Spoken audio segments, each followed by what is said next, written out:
ጤና ይስጥልን ውድ የቻናላችን ተከታታዮች፣ በዛሬው ቪዲዮ የማርገዝ እድል ከፍተኛ የሆነባቸውን ቀናት ለመለየት የሚያስችል ማብራሪያ ይዤ ቀርብ ያለው ዶክተር ሶፊያ ሀሰን ነኝ፣ የማህፀንና ጽንስ ስፔሻሊስት። እስከ ፍጻሜው ድረስ አብራችሁን ቆዩ። ስለ ማርገዣ ቀናት ከማብራራቴ በፊት ስለ ጤናማ የወር አበባ ዑደት ርዝማኔ የተወሰነ ልበል።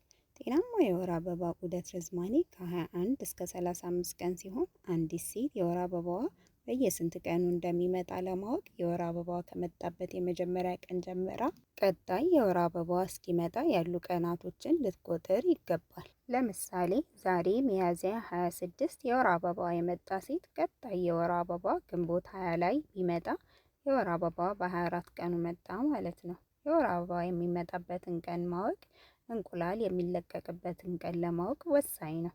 አንዲት ሴት በወር አንድ ጊዜ ብቻ እንቁላል የምትለቅ ሲሆን ይህም የሚሆነው የወር አበባዋ ከመምጣቱ 14 ቀን ቀደም ብሎ ነው። ይህ የተለቀቀ እንቁላል በማህፀን ውስጥ ከ12 እስከ 24 ሰዓት የሚቆይ ሲሆን በዚህ ጊዜ ውስጥ እርግዝና ካልተፈጠረ ከሰውነት ይወገዳል። በአንጻሩ የወንድ የዘር ፍሬ ስፐርም የሴት ማህፀን ውስጥ ከገባ በኋላ እስከ 5 ቀን ይቆያል።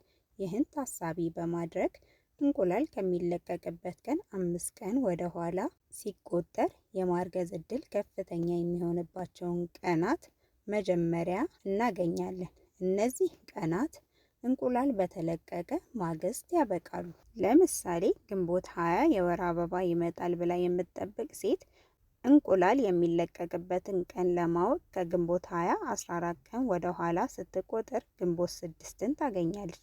ግንቦት 6 እንቁላል የምትለቅበት ቀን ነው ማለት ነው። የወንድ የዘር ፍሬ ማህፀን ውስጥ የሚቆይበትን 5 ቀን ታሳቢ አድርጋ ከግንቦት 6 5 ቀን ወደ ኋላ ስትቆጥር ግንቦት 1ን ታገኛለች።